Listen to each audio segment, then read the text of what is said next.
Salut tout le monde, c'est Pierrot, j'espère que vous allez bien. Aujourd'hui on se retrouve pour un tout nouveau type de vidéo. J'ai décidé de complètement changer ma chaîne et de faire des tutos. Donc pour le moment je pense que ça sera principalement des tutos Minecraft. En tout cas si vous avez d'autres idées de jeux, n'hésitez pas à me les dire dans les commentaires ou alors d'aller sur mon Insta et de m'envoyer un message privé et j'essaierai de les faire. En tout cas pour aujourd'hui je vais vous présenter une machine à XP sur Minecraft qui est fonctionnelle sur la version Bedrock, donc sur PS4 et Windows 10, enfin toute la version Bedrock. Je sais pas, j'ai pas essayé sur la version Java, mais je pense pas qu'elle fonctionne. En tout cas pour ceux qui sont sur PS4, elle est fonctionnelle. Je vous laisse avec la vidéo.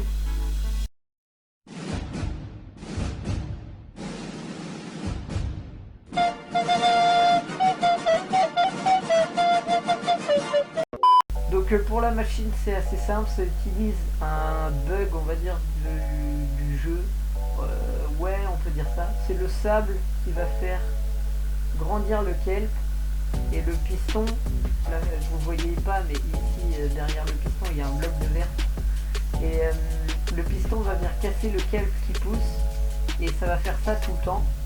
Alors du coup ça va casser à l'infini, ça sera un peu comme une machine à duplication on peut dire. Donc regardez, vous voyez, lequel pousse et le piston le casse et à chaque fois censé spawn plat. Donc ça fait des petits bugs d'affichage mais ça c'est pas grave. Hop, lequel excusez-moi, est poussé dans les entonnoirs avec l'eau. Donc il descend ici, il va dans le coffre et dans le coffre, il continue à se stack. Si vous voulez, vous pouvez faire plus grand, vous rajoutez des entonnoirs pour que les coffres aient plus de stock, mais moi j'ai fait ça pour le tuto. Et pareil pour les fourneaux, vous pouvez en mettre plusieurs pour gagner plus d'XP, mais moi je préfère en mettre un seul pour que ça soit largement efficace. Et en survie, avec cette machine, vous pouvez largement vous enchanter très bien. En fait, ce que j'ai appris avec cette machine, c'est que plus elle tourne, plus vous la laissez tourner, plus elle rapportera d'XP. Dans ma survie, je l'avais laissé tourner un bon moment. Après mon fourneau, quand j'en récupérais un seul, donc pour récupérer, vous baissez l'interrupteur. Et quand j'en récupérais un seul, je passais de niveau 1 à 18. Donc c'est plutôt une bonne machine, on va dire. Voilà, et après vous mettez un entonnoir en dessous pour stack la varèche séchée. Avec la varèche séchée, ce que vous pouvez en faire, c'est des blocs de varèche séchée pour ensuite les remettre dans ce coffre qui va servir de combustible au fumoir. Vous pouvez aussi mettre un four à la place du fumoir, mais le fumoir fait cuire plus vite le kelp. Voilà pour la machine. Donc je vais vous montrer maintenant comment la reproduire. Donc c'est très simple, il va vous falloir des blocs normaux. Bon moi pour la vidéo je vais prendre des blocs de différentes couleurs pour que vous voyez bien la différence sur ce que j'utilise et quels blocs sont importants à mettre. Il vous faudra aussi des pistons collants, enfin deux, de la redstone, une torche de redstone, un interrupteur, deux répéteurs. Et puis pour le moment ça sera bon et je choisirai au fur et à mesure. Alors tout d'abord on va faire la partie en bleu là-bas qui constitue à faire une boucle qui va permettre à faire un courant qui se répète, qui va nous permettre au piston en bas de tout le temps pousser. Donc pour faire ça c'est assez facile, vous mettez un bloc là, un bloc ici, hop, un bloc comme ça, vous faites une forme de C si vous préférez, je préfère la faire de ce sens là. Vous faites ça une forme de C et ensuite vous rajoutez un bloc ici, voilà comme ça. Vous avez juste à reproduire, c'est assez facile. Vous mettez ensuite en dessous une torche de redstone, dessus vous allez mettre votre répéteur, il veut bien se mettre. Voilà, comme ceci. Vous touchez pas, vous mettez pas de clic, vous laissez à 1. Et ensuite ici vous mettez une poudre de redstone. Et normalement votre boucle est faite. Si ça crame, vous recommencez. Mais si ça crame, je sais pas pourquoi. En tout cas, normalement c'est pas censé cramer et c'est censé faire une boucle infinie. Ensuite, vous mettez votre levier ici. Il y en a qui... Vous pouvez le mettre ici, mais moi je préfère le mettre ici. Et du coup, pour désactiver, vous avez juste à le baisser et ça coupe le courant. Voilà, voilà, c'est plutôt facile. Ensuite, on va s'attaquer à la partie du piston qui permet de faire bouger le sable et ce qui fait vraiment... C'est cette partie-là la plus importante de la machine. Celle qui fait que le bug fonctionne, qui fait que le câble pousse et du coup qui peut être cassé. Donc pour cette partie-là, vous allez vous mettre de l'autre côté, vous allez mettre un bloc là, vous pouvez casser celui-là, et vous allez mettre votre piston juste ici. Hop, vous voyez, il s'est activé, c'est bon signe, et normalement, si vous avez tout bien fait, quand vous activez votre interrupteur, le piston fait ce va-et-vient. Donc voilà, cette partie-là n'est pas trop compliquée, c'est cette partie en doré qu'il faut faire attention à bien placer. Vous allez devoir mettre un bloc en dessous le piston qui est activé, un bloc ici et un bloc ici. Le but c'est de refaire un C à l'envers au niveau du piston quand il est activé. Ne surtout pas en mettre ici, parce que ici, si vous mettez un bloc là, le sable, il ne pourra pas... ce sable, quand il va aller là, ce sable-là ne pourra pas croire qu'il va tomber vu qu'il y aura un bloc en dessous. Regardez, si je mets un bloc, la machine ne marche plus, ça ne pousse plus. Donc il ne faut pas mettre de bloc en dessous, ici, parce que sinon le kelp ne pousse pas, parce que le sable qui est ici ne tombe pas et c'est ça qui fait le bug. Donc surtout ne pas mettre de bloc en dessous le piston, ici. Là, vous faites un C à l'envers et puis ça ira très bien. Donc ensuite vous pouvez mettre votre sable. Alors hop, tac. Votre sable, vous en mettez un là, dans la forme du C, et deux au-dessus du piston activé. 1, 2. Voilà. Et du coup, normalement, vous pouvez regarder, mais quand vous activez, le sable n'est pas censé tomber, et c'est exactement ce qui doit se passer. Alors, voilà pour cette partie-là. Ensuite, vous allez prendre... Oula, je paumais ma machine. Vous allez prendre du verre et vous allez faire cette partie-là, cette sorte d'enclos en verre, si vous préférez. Du verre, peu importe la couleur. C'est pas obligé que ça soit du verre, mais le verre je préfère car il est transparent et on peut voir un peu ce qui se passe à l'intérieur. Du verre, vous allez aussi prendre entonnoir et puis coffre. Tac. Alors, tout d'abord, vous allez mettre votre verre autour de ce bloc. Tac, comme ceci. Vous allez ensuite mettre un coffre là, un coffre ici, et deux entonnoirs par là. Paf, paf.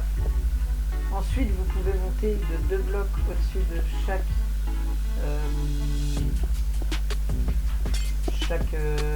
truc, enfin pour monter plus haut quoi. Tac, comme ceci. Paf, et vous pouvez même encore monter d'un bloc. Tac. Voilà, comme ceci. Ce bloc là vous pouvez le casser, c'était juste pour poser les coffres.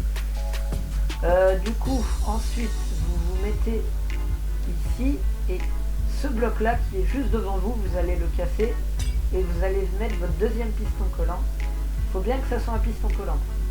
Tac. Et ici vous allez mettre un bloc, peu importe, il faut que ça soit un bloc entier quoi. Pas du sable mais un bloc qui reste collé au piston du genre... Bon en tout cas je mets du vert, je trouve ça plus pratique. Je vais le mettre d'une différente couleur pour bien vous différencier. Je vais mettre du rouge. Et c'est ce bloc là, enfin ce piston et ce bloc qui vont venir casser le kelp. Et il va tomber dans l'entonnoir et après dans le coffre. Voilà, voilà.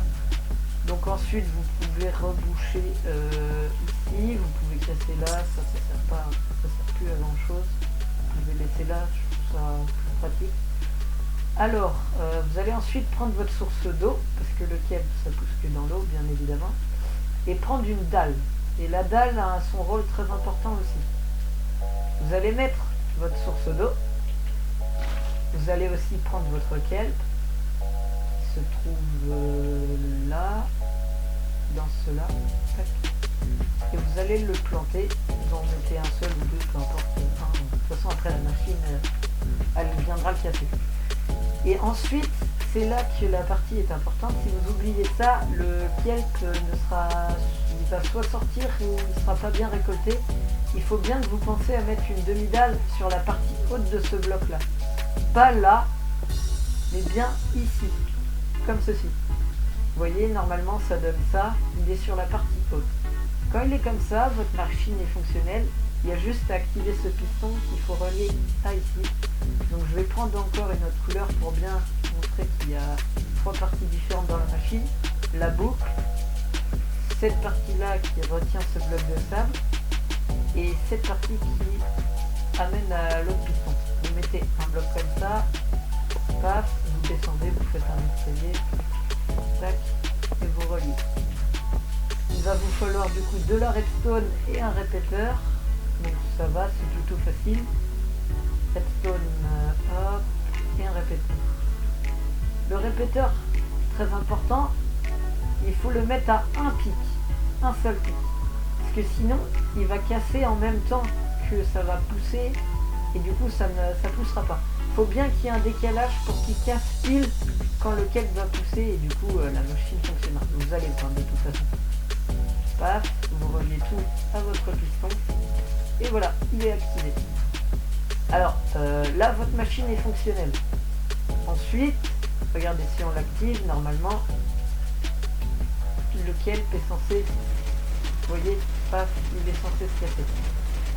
Alors, partie très importante qui peut vous arriver, votre interrupteur, il faut bien penser à le mettre là. Quand il est ici, ça ne fonctionne pas, je vais vous le montrer. Quand il est ici, le kelp ne pousse pas. Hop, voilà, vous voyez, tout fonctionne bien. Mais quand on l'active, le kelp ne casse pas.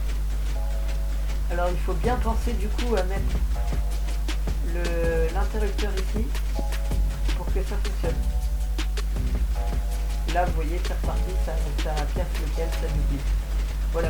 Alors il se peut que des fois la machine, le kelp casse et vous êtes obligé d'en remettre un. Donc vous faites, si vous êtes en survie, vous faites un petit système passe pour aller là-haut, casser votre plaque et en remettre un et puis reposer votre plaque. Puis normalement tout sera bon. Donc là on va passer à la partie des fours qui est plutôt une partie assez facile. Donc vous prenez des coffres et des entonnoirs, c'est tout ce que vous allez avoir besoin. Et un fumoir. Bon, vous pouvez mettre un four, mais le fumoir, du coup, comme je vous l'ai dit, cuit plus vite. Donc vous allez l'utiliser plus rapidement. Et entonnoir, il vous faut entonnoir aussi. Tac. Donc vous mettez... alors attendez. C'est un peu compliqué. Tac. Vous mettez... Vous pouvez agrandir votre stockage, comme là je vais faire. Vous mettez pas un entonnoir là, et du coup vous avez un plus grand espace de stockage. Donc ensuite vous mettez un entonnoir en dessous. Bon, vous pouvez en mettre plusieurs, pour pouvoir mettre plusieurs fumoirs. Tac, comme ceci. Et là vous voyez, il commence déjà à se remplir. Cette machine est très très rentable. Si vous la laissez à peu près, je pense, 1 heure, votre stock est largement plein. Donc après vous venez ici, vous mettez, bon, vous pouvez un peu creuser, hop, pour laisser passer les coffres. Et merde. Hop, vous allez remettre votre putain de four. Voilà, comme ceci. Ensuite vous mettez vos coffres, voilà. Ne vous emmerdez pas, faites juste un petit truc comme ça, paf. Hop, et vous placez bien sur les coffres, et normalement, bon là il faut du carburant pour que ça fasse cuire le kelp. Et donc pour mettre du carburant, vous pouvez mettre 2 entonnoirs derrière les fumoirs et un coffre dessus, comme ceci. Et ensuite, comme carburant, vous avez soit du charbon, mais surtout ce qui est très bien avec cette machine, c'est que quand vous allez faire cuire votre varèche, ça va devenir de la varèche séchée. Et avec ces varèches séchées, vous pouvez en faire des blocs de varèche séchée. Et ces blocs de varèche, eh ben, ils peuvent permettre de faire du carburant, ce qui est très pratique. Du coup, avec cette machine, vous avez du XP et vous avez des blocs de carburant gratuits. Et là, regardez, ça commence déjà à fonctionner. Alors, comme vous pouvez le voir là, ça fonctionne, mais quand on essaie de récupérer le kelp, vous voyez, on peut pas. Parce que du coup, il descend directement dans les coffres. Donc quand vous voulez récupérer votre brèche, vous mettez des interrupteurs dessus. Pas, enfin des leviers si vous préférez. Et comme ceci, en fait, vous allez baisser le levier pour que ça bloque le fumoir. Et de là, vous pouvez récupérer votre barrage séché et récupérer votre XP par la même occasion. Et voilà, et après vous désactivez et normalement vous voyez ça se stack dans les coffres. Et avec ça vous faites des blocs de barrage séché que vous allez remettre là-dedans. Voilà, votre usine est fonctionnelle comme ceci. Et donc vous la laissez tourner un bon moment. Là, elle est full remplie. Donc vous pouvez arrêter quand elle est bien remplie. Parce que du coup ça met beaucoup de temps à... Ça remplit beaucoup plus vite que ça a cuit. Et du coup, si vous décidez de rester à AFK toute une nuit, pensez à avoir beaucoup de stockage parce que depuis au début du tuto, elle était vide. Et là, vous voyez, elle est pleine. Donc ça va assez vite. En 10 minutes, vous avez un coffre plein facilement. Et voilà. Je sais pas s'ils vont le patch dans pas longtemps. Profitez-en pour la faire dans vos survies parce que c'est vraiment hyper cheaté. Comme je vous l'ai dit, sur ma survie, à moi, je passe de level 3 à level 18 en récupérant un seul varech séché. Et c'est vraiment cheaté. Voilà, c'est tout pour ce tuto. N'hésitez pas à me dire en commentaire si la vidéo vous a plu ou vous a aidé. En tout cas, moi je vous dis à une prochaine. Tchuss!